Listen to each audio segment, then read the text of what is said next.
रात के 11:30 बज चुके थे। राजा ने धीरे से मेरे कमरे का दरवाजा खोला और अंदर आकर मुझे सोता हुआ देखकर अंदर से कुंडी लगा दी।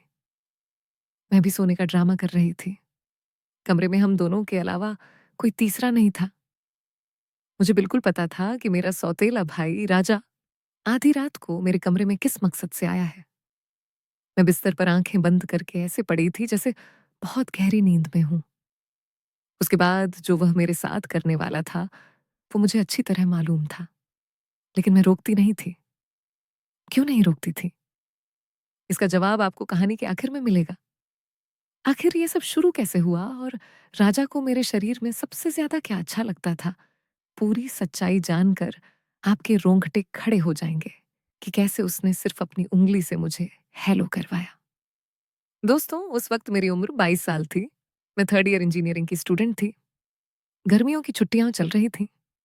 रोज की तरह आज भी पूरा घर चमकाने के बाद मैं अपने बेड पर लेटी हुई थी। थकान इतनी थी कि पूरा बदन जैसे लकवा मार गया हो। मैं बेड पर लेटकर सुकून की तलाश में थी और हाथों से अपने सिर को सहला रही थी। तभी मेरी आह सुनी तो मेरा सौतेला भाई राजा कमरे में आया और बोला, क्या हुआ प्रिया दी? तबीयत ठीक नहीं लग रही? मैंने कहा, क्या बताऊं राजा, मम्मी सारा बोझ मेरे सर पर डालकर ऑफिस चली जाती है। छुट्टियां क्या हुई, पूरा घर मेरी जिम्मेदारी बन गया। नौकरानी भी छुट्टी पर है। मुझसे नहीं होते ये काम। मेरी बात सुनकर वो मेरे पास बैठ गया और बोला, मेरी प्यारी दी, चिंता मत करो, मैं अभी तुम्हारे लिए बादाम वाला दूध लाता हूँ, पी लोगी तो आराम मिलेगा। उसकी बात पर मैं मुस्कुराई और बोली, बस तुम डिनर बाहर से ले आना, मैं थोड़ी देर सो लूंगी। थोड़ी देर में वो गर्म गर्म दूध लेकर आया। उसे देखकर दिल में प्यार उमड़ा।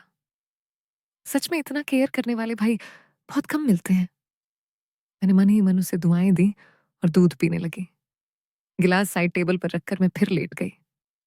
राजा बोला, चलो मैं तुम्हारा सिर दबा देता हूँ, तुम आराम से सो जाओ।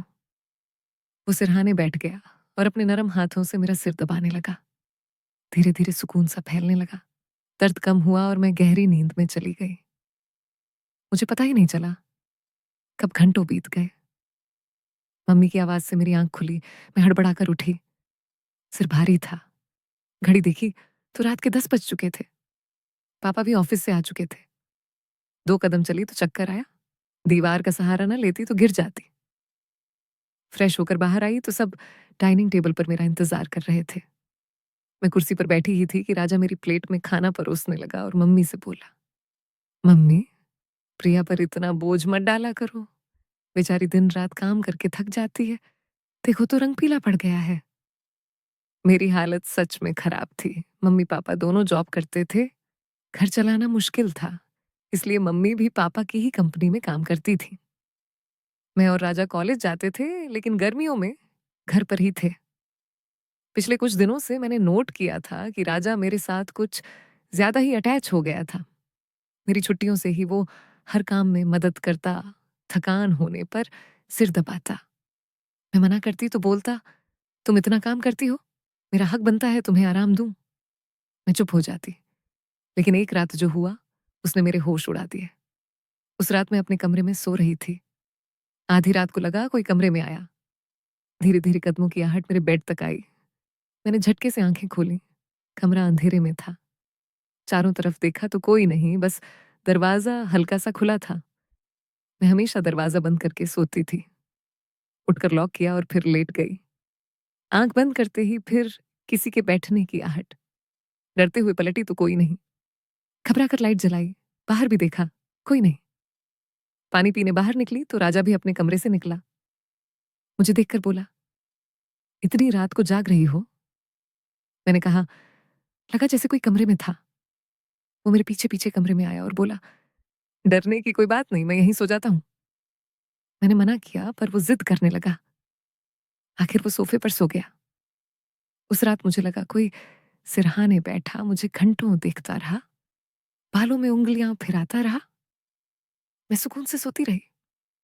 सुबह उठी तो अजीब सा सुकून था, पर वजह समझ नहीं आई। अगले दिन घर के काम निपटाकर जब मैं बैठी तो राजा तेल की शीशी लेकर आया। बोला, प्रिया दी, बाल खोल लो, मैं मालिश कर देता हूँ। मैंने मना किया, पर वो नहीं माना। मेरे बालों से क्लच निकाल कर बोला, नखरे मत करो, किस्मत वालों को ऐसा भाई मिलता है जो तुम्हारे रेशमी बालों में उंगलियां फिराना चाहता है। मुझे कमरे में ले जाकर बेड पर लिटाया, मेरे लंबे बाल नीचे लटकाए और मालिश शुरू कर दी। राजा मुझसे 3 साल छोटा था, पर मुझे हमेशा नाम से बुलाता था। बोला, तुम इतनी हसीन हो कि देखकर मन करता है हमेशा तुम्हें ऐसे ही लाड कराता रहूं। उसके हाथों में जादू था, तेल की खुशबू कमाल की थी। मैंने पूछा, कौन सा तेल है? बोला, स्पेशल, सिर्फ तुम्हारे इन खूबसूरत बालों के लिए। बातें करते करते मैं फिर गहरी नींद में चली गई। जब आंख खुली तो पूरा बदन टूट रहा था, टांगों पर भारी वजन रखा सा लग रहा था।